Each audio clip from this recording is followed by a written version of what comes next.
Selamat berjumpa dalam Nurina Kestatria Channel. Kali ini kita akan membahas mengenai penalaran. Saudara-saudara,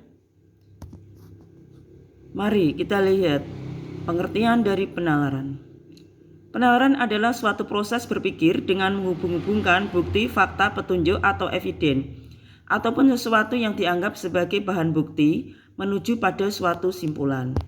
Saudara-saudara, jenis penalaran ada dua, yaitu induktif dan deduktif. Kali ini kita akan membahas mengenai penalaran induktif. Penalaran induktif adalah suatu proses berpikir yang bertolak dari hal-hal yang bersifat khusus menuju hal-hal yang bersifat umum. Saudara, kita lihat contohnya. Hurkon adalah seorang anak muda yang suka membaca buku sejarah, terutama membaca biografi tokoh-tokoh besar. Ia membaca buku H.U.S. Cokroaminoto, Kiai Haji Hasyim Asy'ari, Habibie, R.A. Kartini, dan Soekarno. Semua buku yang dibacanya menceritakan bahwa kebesaran dan kesuksesan yang diperoleh tidak dengan tiba-tiba, tetapi melalui ketekunan dalam belajar, kerja keras, aktif bermasyarakat, dan berbagai ujian yang dihadapinya dengan tabah. Nah, saudara-saudara, berdasarkan apa yang dibacanya, Hurkon menyimpulkan bahwa untuk menjadi orang besar, seseorang harus rajin belajar, bekerja, dan bermasyarakat. Dengan kata lain, bahwa kesuksesan diperoleh dengan perjuangan yang gigih dan ketabahan dalam menjalaninya. Penalaran induktif dilakukan dengan 3 cara, yaitu generalisasi, analogi, hubungan sebab akibat. Mari kita lihat contoh-contohnya. Generalisasi. Generalisasi adalah proses bernalar yang bertolak berdasarkan sejumlah gejala atau peristiwa yang serupa untuk menarik kesimpulan mengenai semua atau sebagian dari gejala atau peristiwa yang bersangkutan. Gejala diperoleh melalui pengalaman, observasi, wawancara, atau studi dokumentasi. Sumbernya bisa berupa statistik, kesaksian pendapat, peristiwa-peristiwa politik, dan ekonomi atau hukum. Nah, saudara-saudara, misalnya sebagai contoh bahwa di dalam satu kelas untuk mata kuliah bahasa Indonesia ada yang peroleh nilai, misalnya Yanto memperoleh nilai 98,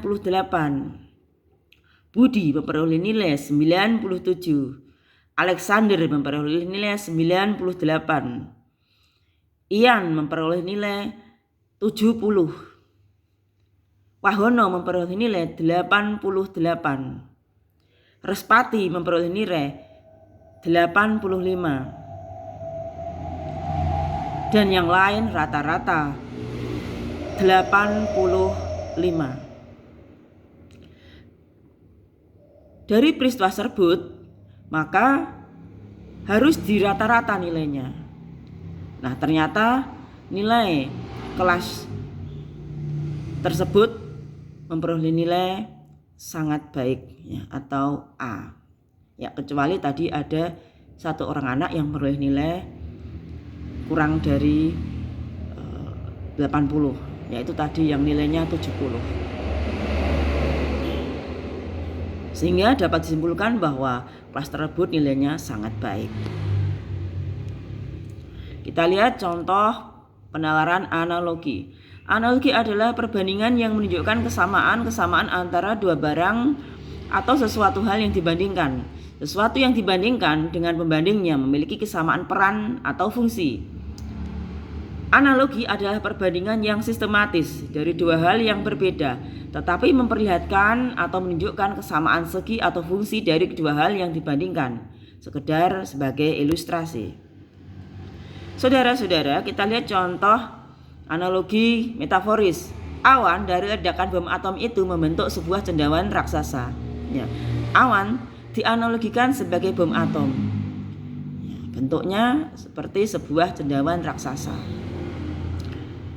Contoh analogi metaforis berikutnya adalah hawa nafsu merupakan kuda tunggangan yang akan membawamu meraih ambisi, dan agama merupakan kendali untuk mengendalikan tungganganmu agar tidak liar, mementalkan, menyeret, dan menginjak-injak dirimu.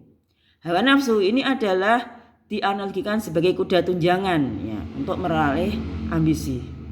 Agama dianalogikan sebagai kendali ya, untuk mengendalikan tunggangan ya, agar tidak liar, mementalkan, menyeret dan menginjak-injak dirimu. Oleh karena itu, saudara-saudara, bahwa agama ini dapat mengendalikan hawa nafsu sehingga berada di jalan yang benar. Ini adalah salah satu contoh dari analogi metaforis. Selain analogi metaforis, kita juga mengenal analogi yang digunakan di dalam penelitian ya. Misalnya seorang ahli meneliti pengaruh narkoba terhadap generasi muda. Jadi efek narkoba terhadap generasi muda. Tentunya saja ahli tersebut tidak akan memberikan narkoba itu kepada generasi muda, tetapi dia memberikan kepada mencit atau tikus. Nah, apa yang terjadi? Ternyata ketika tikus itu minum narkoba, maka dia berlari-lari, berputar-putar, ya, kegirangan, namun akhirnya terjembab. Nah, setelah diteliti ternyata bagian otaknya itu terjadi kerusakan ya, bagian sarafnya akibat dari minum narkoba. Oleh karena itu ahli menyimpulkan bahwa narkoba bisa merusak generasi muda seperti halnya yang terjadi pada tikus. Oleh karena itu narkoba harus dihindari dan dijauhi serta dilarang. Kita lihat berikutnya adalah hukum kausalitas. Hukum kausalitas menyatakan bahwa semua peristiwa yang terjadi di dunia ini terjalin dalam rangkaian sebab akibat. Tidak ada satupun gejala atau kejadian apapun yang muncul tanpa penyebab.